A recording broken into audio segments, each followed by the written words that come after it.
Bismillahirrahmanirrahim. Assalamualaikum warahmatullahi wabarakatuh.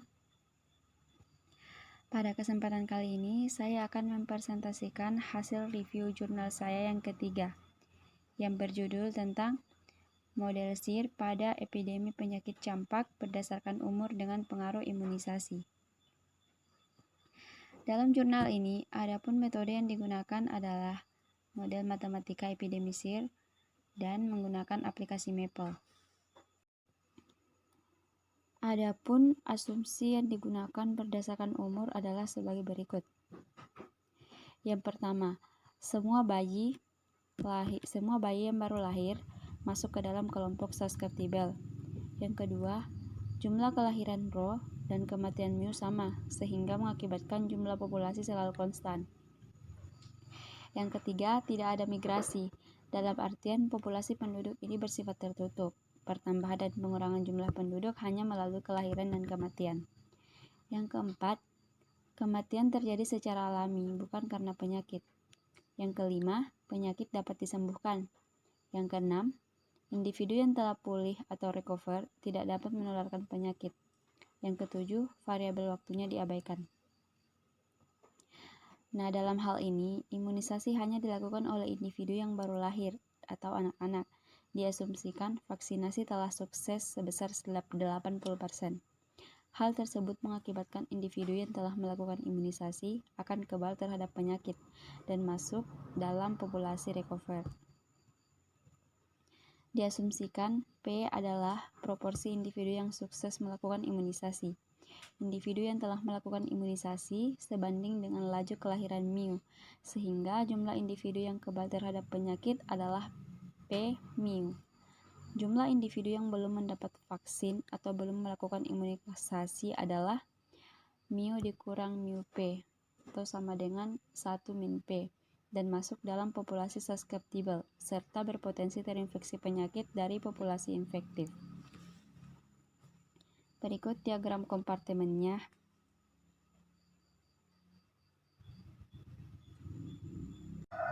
Berikut keterangan atau penjelasan tentang variabel dan parameternya.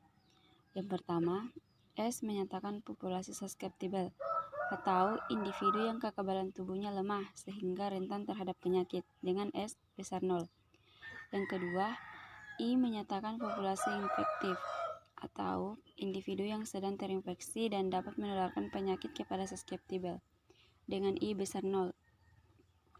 Yang ketiga, R menyatakan populasi recover atau individu yang kekebalan tubuhnya dapat kembali pulih sehingga tidak dapat menularkan penyakit dengan R besar sama dengan 0 dan dengan proporsi S tambah I tambah R sama dengan 1. Yang keempat, Mu menyatakan laju kematian dengan Mu besar 0.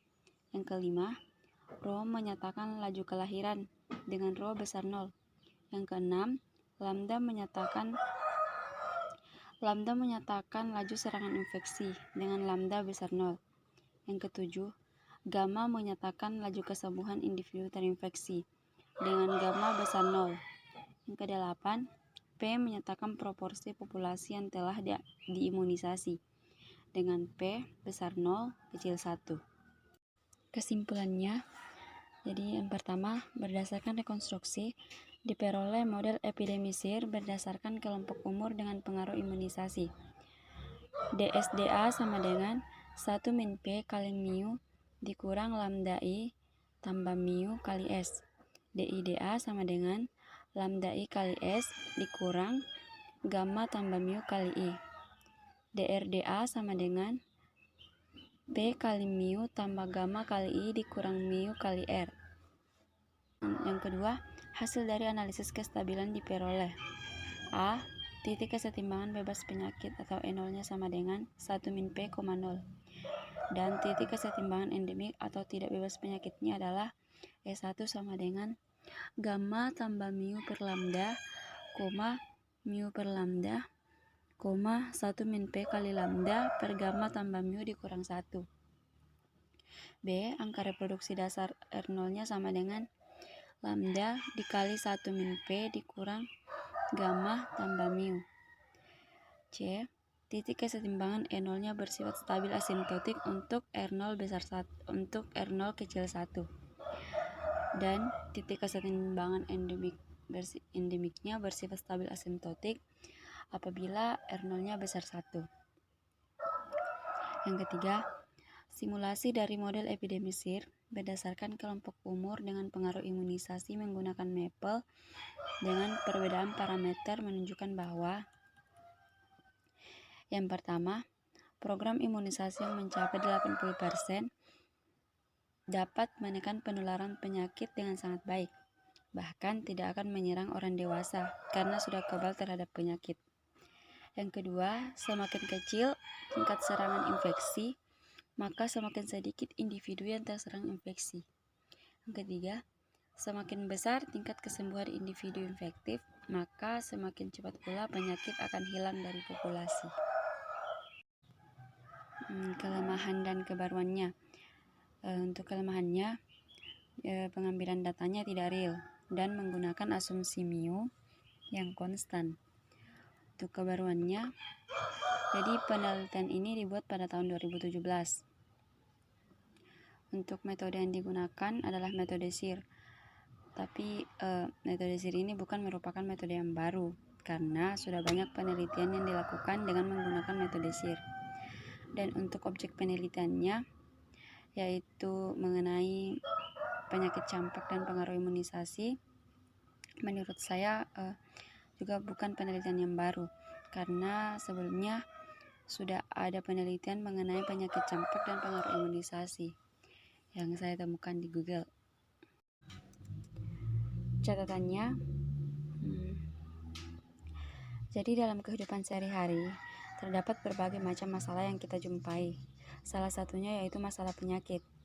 Beberapa penyakit tersebut dapat disebabkan oleh virus.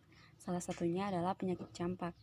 Virus dapat menyerang siapapun, mulai dari anak-anak hingga orang dewasa. Program imunisasi sangat penting dilakukan untuk mencegah penularan virus. Program imunisasi yang mencapai 80% dapat menekan penularan penyakit dengan sangat baik. Semakin kecil tingkat serangan infeksi, maka semakin sedikit individu yang terserang infeksi. Dan semakin besar tingkat kesembuhan individu infektif, maka semakin cepat pula penyakit akan hilang dari populasi. Terima kasih. Sekian presentasi dari saya. Lebih dan kurangnya mohon dimaafkan. Wassalamualaikum warahmatullahi wabarakatuh.